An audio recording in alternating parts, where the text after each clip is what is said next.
आणि एक ब्रेकिंग बातमी पाहूयात। मनोज जरांगे पाटील यांना पाठिंबा देण्यासाठी नाशिकमध्ये सकल मराठा क्रांती मोर्चाच्या वतीने नाशिक मुंबई महामार्गावरती रास्ता रोको आंदोलन करण्यात येत आहे। नाशिकच्या आडगाव परिसरामध्ये हे आंदोलन करण्यात येत आहे आणि या आंदोलनामध्ये शेकडोंच्या संख्येने मराठा बांधव सहभागी झालेत। आंदोलकांनी मुंबई आग्रा महामार्ग रोखलेला आहे।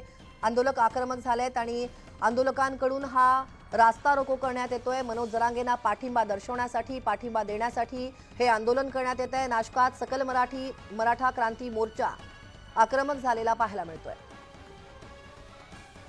याविषयीचे अपडेट घेऊयात आमचे प्रतिनिधी लक्ष्मण घाटोळे यांच्याकडून। लक्ष्मण, सुप्रभात। आजची जी सकाळ आहे ती एकीकडे आपण पाहतो आहोत बंद आणि आंदोलनांनी सुरुवात झालेली आहे। आता नाशकातलं हे जे आंदोलन आहे रास्ता रोकोला सुरुवात झाली आहे। नाशिकमध्ये मराठा क्रांती मोर्चाच्या वतीनं अशा पद्धतीनं रास्ता रोको आंदोलन जे आहे ते केलं जातंय, त्याची ही दृश्य बघतोय। नाशिक मुंबई महामार्गावरती अशा पद्धतीनं मराठा क्रांती मोर्चाच्या कार्यकर्त्यांनी हा रास्ता जो आहे तो रोखून धरलेला आहे। हे सगळे कार्यकर्ते जे आहेत ते संतप्त झालेले आहे। मनोज जरांगे पाटील यांची प्रकृती बिघडल्यानंतर अशा पद्धतीनं हे कार्यकर्ते आक्रमक झालेले आहेत। आक्रमक झालेल्या कार्यकर्त्यांकडून अशा पद्धतीनं निषेध केला जातोय। आपण रास्ता रोको आंदोलन करताय, काय भावना आहे? सातत्याने 6 महिन्यापासून आम्ही 50% आतल्या आरक्षणाची मागणी करतोय। कुठेतरी 7 दिवसापासून जरांगे पाटील आमरण उपोषण करत असताना काल सरकारने जी भूमिका मांडली 50% वरचे आरक्षण देण्याची, ती मराठा समाजाला मान्य नाही। आम्हाला आरक्षण 50% आतच पाहिजे, ते पण कुणबीमधून दाखले मिळावे यासाठीचा हा आक्रोश आहे। आणि म्हणून आक्रोश आहे। आपण बघतोय महिला आंदोलक देखील या ठिकाणी आंदोलनामध्ये सहभागी झालेला। ताई, आपण आंदोलन करतात, काय भावना आहे आपली, काय मागणी?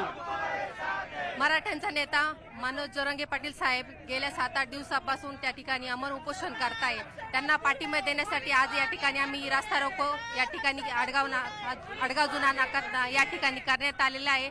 माझी सरकारला विनंती आहे की आपण लवकरात लवकर अधिवेशन घेऊन मराठा समाजासाठी योग्य निर्णय द्यावा, ही सरकारला मी विनंती करते। आपण बघतोय अशा पद्धतीनं हा रास्ता रोको करण्यात आलेला आहे। वाहनांच्या लांबच लांब रांगा ज्या आहेत त्या देखील या ठिकाणी लागलेल्या आहे।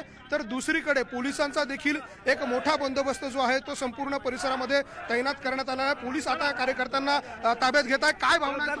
मराठा समाजाला 50%च्या ओबीसीतून आरक्षण मिळालंच पाहिजे। भुजबळांची दादागिरी या महाराष्ट्रात खपून घेणार नाही। पोलिसांना पुढे करून भुजबळ दादागिरी करताय। या भुजबळांना धडा शिकवल्याशिवाय मराठा समाज राहणार नाही, एवढी त्यांनी काळजी घ्यायची। आपण बघतोय अशा पद्धतीनं आंदोलक जे आहे ते आक्रमक झालेले आहे आणि म्हणून या ठिकाणी आंदोलक आणि पोलीस जे आहे त्यांच्यामध्ये झटापटी झाल्याचं देखील आपल्याला या ठिकाणी पाहायला मिळतंय। पोलीस आणि आंदोलनकर्ते जे आहे ते समोरासमोर आलेले आहे आणि त्यामुळे पोलिसांकडनं अशा पद्धतीनं धरपकड जी आहे ती केली जाते। आपल्याला अटक केलाय पोलिसांनी, काय भुजबळांची दादागिरी आहे। भुजबळांच्या मागे लागून पोलीस प्रशासन आमचा आवाज दाबायचा प्रयत्न करत आहे। या पोलिसांना सुद्धा आमचं सांगणं आहे, मराठे हे काही मागणी करताय। भुजबळ साहेब दादागिरी केली, मराठे शांत बसणार नाही। साजरा करा। मुंबईला जाण्या